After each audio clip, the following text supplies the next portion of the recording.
नमस्कार मित्रांनो, स्टडी मॅथमध्ये सर्वांचे स्वागत करतो। आजचा दिवस अतिशय आनंदाचा आहे कारण की आज थर्ड टेटचं नोटिफिकेशन आलेलं आहे। नोटिफिकेशन आउट झालेलं आहे। परीक्षा केव्हा होणार, परीक्षा कोण घेणार, अभ्यासक्रम काय असेल, या सर्व गोष्टीचा आपण विचार करणार आहोत। सोबतच स्टडी प्लॅन कसा करायचा, एकच महिन्याचा कालावधी आहे, संभ्रमित न होता त्याच्यातून मार्ग कसा काढायचा, ह्या सर्व गोष्टी मी तुम्हाला आजच्या व्हिडिओमध्ये सांगणार आहोत। नोटिफिकेशन आले, तिसरी टेट होणार आहे मे आणि जूनच्या संदर्भात। मी तुम्हाला ऑलरेडी सांगितलेलं होतं, जून जुलै अलर्ट केलेलं होतं। अर्थात जून म्हणजेच मेच्या शेवटी परीक्षा स्टार्ट होईल आणि जूनच्या पहिल्या आठवड्यामध्ये ती एंड होईल। यस, आता आपण या व्हिडिओमध्ये काय बघणार आहोत तर अभ्यासक्रम कोणता असेल, मीन्स सिलेबस म्हणजेच काय, आयबीपीएस पॅटर्नचे प्रश्न कसे विचारले जाते, कोणते प्रश्नाला वेटेज द्यायचं, कोणत्या प्रश्नाला निग्लेक्ट करायचं, ह्या सुद्धा गोष्टी या ठिकाणी आपण करणार आहोत। डेली स्टडी आवर्स किती असला पाहिजे, त्याच्यानंतर काय वाचावे, काय वाचू नये, संभ्रम कसा दूर करावा, अभ्यासामध्ये एकाग्रता कशी आणली पाहिजे, आणि सोबतच ऑनलाईनचा पेपर आहे तर ऑनलाईनचा पेपर कसा कव्हर करायचा 2 तासामध्ये, ह्या 7 गोष्टी मी तुम्हाला आजच्या आपल्या व्हिडिओमध्ये सांगणार आहोत। याआधी तुम्हाला सांगू इच्छितो की आधी मी एक तुम्हाला या पद्धतीने सांगितलेलं होतं की 100% शिक्षक भरती होणारच आहे, कारण की बदली प्रक्रियामध्ये त्यांनी तसं नमूद केलेलं होतं। त्याच दिवशी तुम्हाला सांगितलं होतं की अभ्यासाला लागा, जे विद्यार्थी अभ्यासाला लागले असेल त्यांचा फायदाच आहे। यस, आणि आता बघूया ऑनलाईन अर्ज सादर करण्यासाठी वेब लिंक त्यांनी दिलेली आहे। तुम्ही वेबसाईटवर जाऊ शकता, डायरेक्टली ऑनलाईनचा अर्ज करू शकता। अर्ज सादर करण्याचा काय कालावधी आहे, 26 एप्रिल 2025 ते 10/5/2025 पर्यंतचा कालावधी आहे। म्हणजे मित्रांनो, उद्यापासून तुम्ही फॉर्म भरू शकता आणि सोबतच 10 मे पर्यंत फॉर्म भरण्याची मुदत आहे।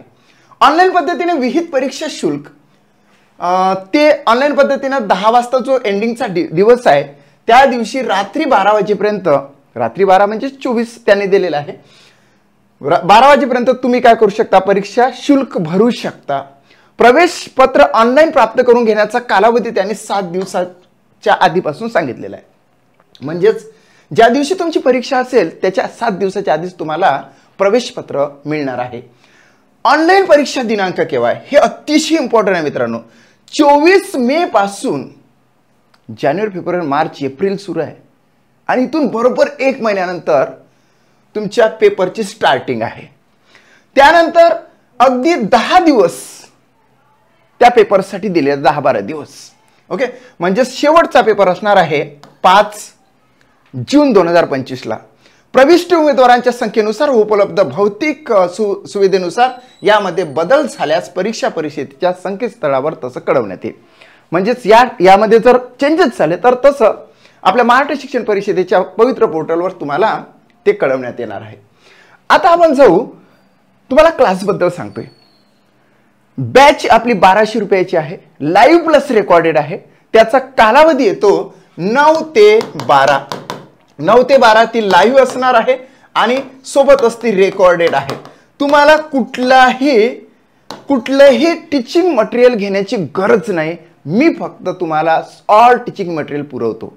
कारण की ॲप्समध्ये तसे फोल्डर करण्यात आलेल्या प्रत्येक फोल्डरमध्ये तुम्हाला त्या विषयाच्या त्या चॅप्टरच्या PDF मिळणार आहे, सोबतच त्याच्यावर व्हिडिओ पण मिळेल आणि ऑनलाईनचा सुद्धा क्लास आजपासून स्टार्ट आहे। सो तुम्ही हे करू शकता। 2 बॅचेस केलेले आहे। स्पेशली जर का तुम्हाला टीचिंग मटेरियल पाहिजे असेल तर 600 रुपीज फी आहे। ऑल मॅथ्स आणि रिजनिंगचं टीचिंग मटेरियल म्हणजेच प्रत्येक चॅप्टरच्या PDF, प्रत्येक चॅप्टरच्या टाइप्स, त्याचा सराव होण्यासाठी खूप असे प्रश्न, तर तुम्ही फक्त टीचिंग मटेरियलसाठी ती बॅच जॉईन करू शकता। आणि जर तुम्हाला लाईव्ह प्लस रेकॉर्डेड पाहिजे असेल तर 1200 रुपीज फी आहे मित्रांनो। यस, पुढे जाऊया आपण। महत्वाचं ते त्याच्यापेक्षा हे आहे अभ्यासक्रम।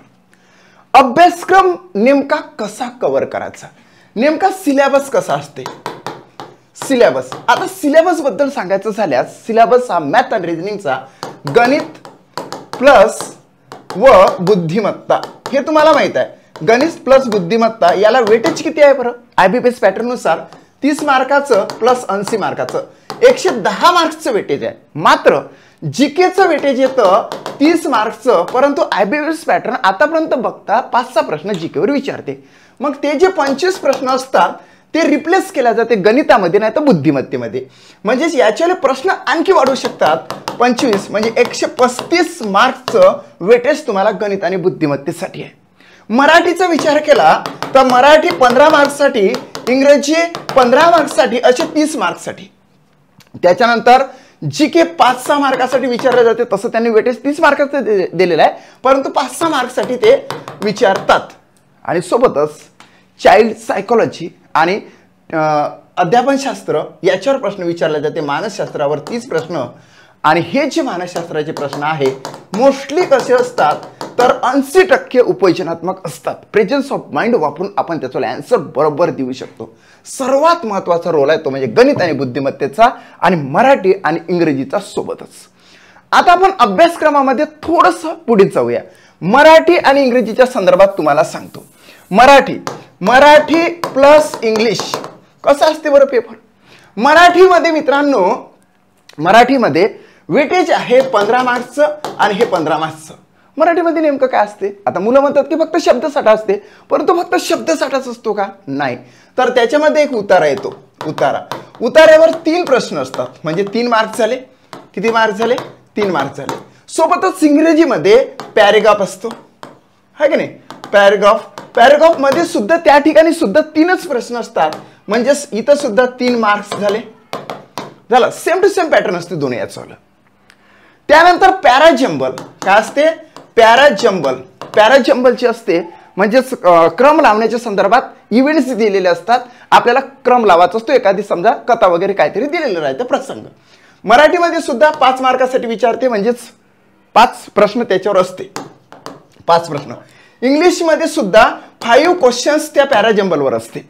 म्हणजे या ठिकाणी झाले 5 मार्क्स आणि या ठिकाणी झाले सुद्धा 5 मार्क्स. मित्रांनो 15 पैकी 8 मार्क्स तर याच्यातच निघून गेले. मग ग्रामरसाठी आणि शब्दसाठ्यासाठी काय वेटेज आहे तर ग्रामर आणि शब्दसाठा जर बघितला तर इथं 8 मार्क्स निघून गेले तर उरले किती 7 मार्क्ससाठी आणि इकडे उरलेला आहे 7 मार्क्ससाठी. आता यामध्ये बघा तुम्हाला माहित असेल शब्दसाठा म्हणजे होकॅब आणि फंक्शनल ग्रामर म्हणजेच कार्यात्मक व्याकरण. मराठी आणि इंग्रजीचं दोघांचे मी सांगत आहोत. या ठिकाणी होकॅब विचारल्या जातं आणि इथं विचारल्या जाते समजा शब्दसाठा. या ठिकाणी जर बघितलं तर 5 प्रश्न याच्यावरच असतात शब्दसाठ्यावर. आणि होकॅबचे सुद्धा सिनोनिम असेल, वन वर्ड सबस्टिट्यूशन असेल, इंग्रजीमध्ये सुद्धा 5 मार्क्ससाठी विचारले जाते. मग या ठिकाणी 5 मार्क्स आणि या ठिकाणी 5 मार्क्स, मग उरले फक्त 2-2 मार्क्स. कारण की 15 पैकी या ठिकाणी बघा 3 आणि 5 8, 8 आणि 5 13 झाले. वजा 13 जर केले तर 2 मार्क्ससाठी. आता 2 मार्क्ससाठी काय विचारले जाते. या 2 मार्क्ससाठी विचारले जाते मित्रांनो फंक्शनल ग्रामर म्हणजेच कार्यात्मक व्याकरण. इथं इंग्रजीमध्ये आपण फंक्शनल ग्रामर असं म्हणू शकतो. आता त्या फंक्शनल ग्रामरमध्ये इंग्रजीमध्ये कोणते टॉपिक महत्त्वाचे आहे तर चेंज द वॉइस महत्त्वाचा आहे. सोबतच त्या ठिकाणी टेन्स महत्त्वाचे आहे आणि बाकीच्या गोष्टी महत्त्वाच्या आहेत. आता या ठिकाणी असं विचारले जाते. सोबतच या फंक्शनल ग्रामरवर महत्त्वाचा भाग म्हणजे त्या ठिकाणी तुम्हाला स्पॉटिंग एरर विचारले जाते. ह्या होकॅबचे काही प्रश्न कमी करून 2 प्रश्न होकॅबवर विचारतात. इकडचे काही असे रिप्लेसमेंट करून या ठिकाणी एरर विचारल्या जाते 5 मार्क्सच्या. म्हणजे एकंदरीत 15 मार्क्सचा सिलेबस असा फुलफिल होतो. आणि मराठीमध्ये तुम्हाला माहित असेल तर तुम्ही फक्त काही गोष्टी निग्लेक्ट करू नका. सगळ्या गोष्टींनाच महत्त्व द्या. जसं की समाज चॅप्टर करा, त्याच्यानंतर अलंकार करा, सोबतच वृत्तय सुद्धा तुम्ही करा, प्रयोग करा, वाक्य पृथक्करण करा. या सर्व गोष्टी तुम्हाला करावं लागेल. संधीचं चॅप्टर